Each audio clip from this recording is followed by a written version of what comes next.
bwe mba njogera ku nkulaakulana ab'e Namasiga njagala okwebaza chairman wammwe Kayiza ebbanga lyaweereza ekitundu kino emabegako nali wano nga nsinkana olukiiko olw'abavubuka era nali ne Haji Ssegayo ono era ne twogera nabo okulaba tukulaakulanya abavubuka abakyala abaami abakadde mu bitundu byaffe bino. We nabeerera omukulembeze mu bitundu bino abajjukira emabega naweerezanga ne ziguleda okusobola okulima amakubo gano kuba mu biseera ebyo gaali mabi nnyo.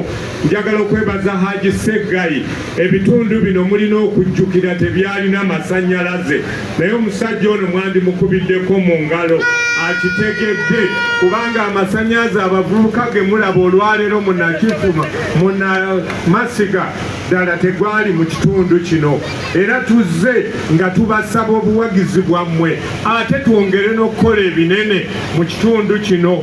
Ffe tetuzze kwogera bwogezi, tetuzze kuvuma buvumi, tuzze okwogera ne gavumenti okugisaba ebyo byebadde tetuwa nga tetulowoozaako.